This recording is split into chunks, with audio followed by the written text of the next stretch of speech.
Jen's News, reporting live in St. Lucie County, where Nicole is expected to make landfall around 2 a.m.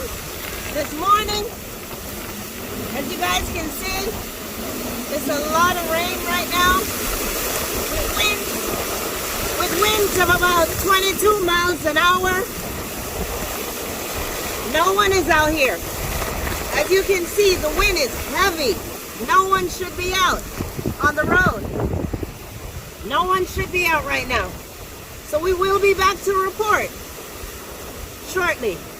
Reporting live, Jen's News.